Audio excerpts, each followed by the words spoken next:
Hey guys, it's Penelope in London. What I'm doing, I'm reading from this book, Aion Researches into the Phenomenology of the Self. I've been reading chapter 5, and it's Christ as a symbol of self, Christ, a symbol of self. And this is video 3 of this chapter 5. So you can look back in the last, look on my channel and you'll see the words, you'll see the chapter from the title.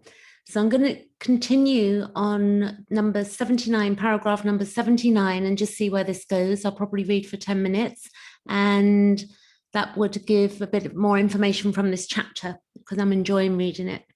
So paragraph 79, just as we have to remember the gods of antiquity in order to appreciate the psychological value of the animus archetype, so Christ is our nearest analogy of the self and its meaning. It is naturally not a question of a collective value artificially manufactured or arbitrarily awarded, but of one that is effective and present per se, and that makes its effectiveness felt whether the subject is conscious of it or not. Yet although the attributes of Christ, with the Father co-eternally filtration, and he's got a big word here that I can't say, and the pathologious crucifixion, lamb sacrifice between opposites, one divided into many, undoubtedly mark him out as an embodiment of the self. Looked at from the psychological angle, he corresponds to only one half of the archetype.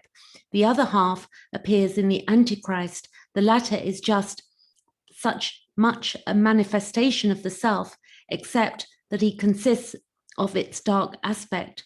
Both are Christian symbols, and they have the same meaning as the image of the Savior crucified between two thieves.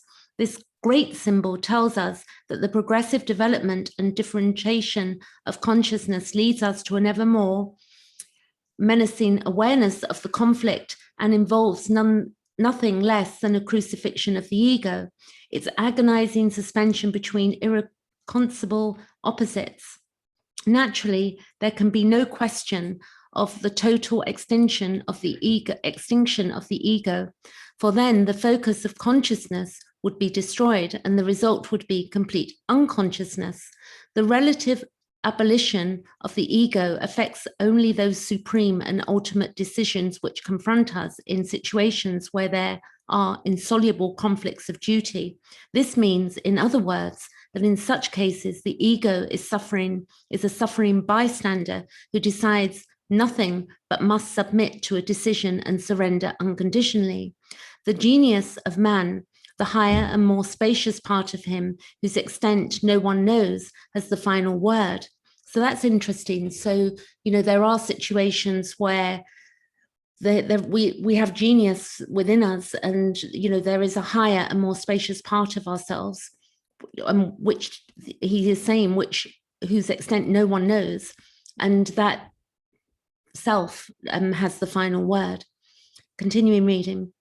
It is therefore well to examine carefully the psychological aspects of the individuation process in light of the Christian tradition, which can describe it for us with exactness and impressiveness far surpassing our feeble attempts, even though the Christian image of the self-Christ lacks the shadow that properly belongs to it. So he's saying that the Christian image of the self-Christ lacks the shadow that properly belongs to it. So, with Jung and the shadow work, which I began to do for myself, and I think, it's events that push us into that. It could be the loss of something or a numinous experience that sets us off into looking at the shadow and getting to know that shadow. And also from Jung, which I now understand, is that the shadow is not just, an untoward part of ourselves. It's also part of ourselves that's been suppressed. So the beauty, if we've been through trauma and we've had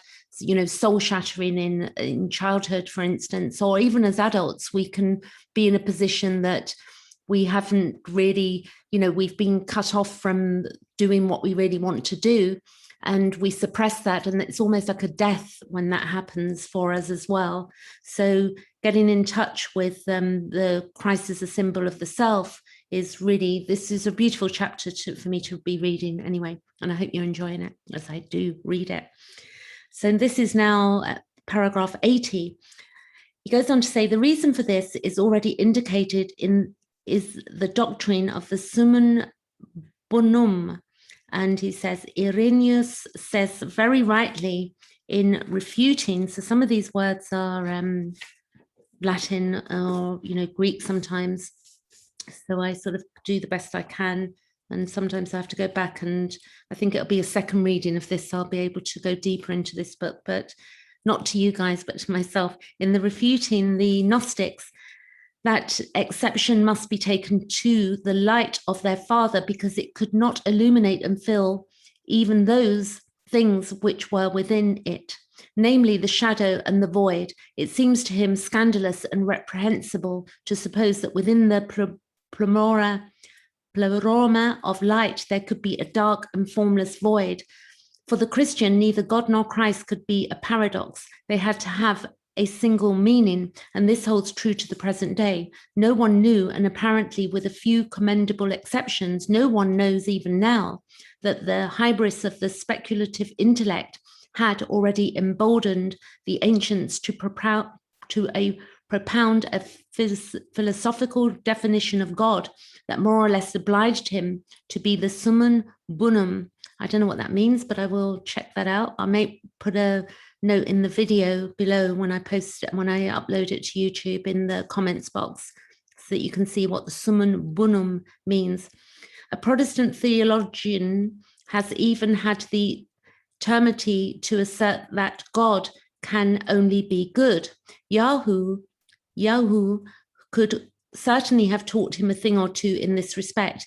If he himself is unable to see his intellectual trespass against God's freedom and omnipotence, this forcible usurpation of the summum bonum naturally has its reasons, the origins of which lie far back in the past, though I cannot enter into this here. Nevertheless, it is the effective source of the concept of the privamatio boni, which nullifies the reality of evil and can be found as early as Basil and the Great, and he says 330 to 79, and Dionysius and Areopagite maybe, and have half of the 4th century, and it is fully developed in Augustine. The earliest, this is now in 81, the earliest authority of all of the later axiom, and he says, omne bonum adeo, and he goes on to say, which I can't read that bit, and he says, is Tatian and Century, who says, nothing evil was created by God. We ourselves have produced all wickedness. This view is also adopted by Theophilus and Antioch and Century in the Tristi, and another word, Ortiolicum. Basil says, let's go on here. From the he says, multination of the soul, neither is it uncreated, as the wicked say, who set up evil for the good equal of good, nor is it created. For if all things are of God, how can evil arise from good? So this was interesting for me. So when he's reading this, when we look, he says, so when we look at this, it really is, we have to sink into it, because I've noticed myself, like, what I'm finding is that I read this and then I sort of go away and I don't look at it for a while, and then I come back to it. But bit by bit, as we go through this, it begins to make sense and it begins to sink in. It's like as you go about your day, or a week passes, and you consider what's been said, or you reference back to the book, you'll begin to sort of integrate what he's saying, and it's very deep stuff. So if I go back to this bit here, which he says, neither is it uncreated, as the wicked say, who set up evil for the equal of good, nor is it created. For if all things are of God, how can evil arise from good? Then this is number 83, and I'll leave it here for today. Paragraph 83. Another passage sheds light on the logic of this statement in the second homily of Hexameron, Basil says, it is equally impious to say that evil has its origin from God, because the contrary cannot proceed from the contrary. Life does not engender death. Darkness is not the origin of light. Sickness is not the maker of health. Now, if evil is neither uncreated nor created by God, whence comes its nature? That evil exists, no one living in the world will deny. And we can certainly say that, can we? We can say that evil exists, no one living in the world will deny. What shall we say then? That evil is not living, an animated entity, but a condition of the soul opposed to virtue, proceeding from the light-minded persons on account of their falling away from good. Each of us should acknowledge that he is the first author of the wickedness in him. So that's fascinating, that each of us should acknowledge that he is the first author of the wickedness in him. So this is interesting as well. I was having a conversation with a friend the other day that, you know, what the ultimate interesting thing with the idea of evil, you know, when we go to sleep, where we lose the, you know, our consciousness of being awake, and we go into our sleep state, which is another realm. It's very Neptunian. If we look at astrology and we look at the beyond this realm, the senses that we have that of being awake. I don't mean awake as in a spiritual sense, but I mean being physically awake.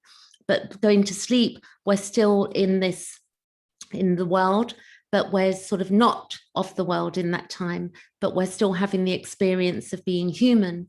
So I thought of that when people sleep, you know, the idea that somebody is evil in totality is actually not truth. So in a way, consciousness is attached to the idea that somewhere there's consciousness in it. Anyway, I'm going to leave it there today, and I'll catch you later with more in the coming week. Thanks for listening, and thanks. If you've got any comments, leave them below. That's what I was going to say. Thank you.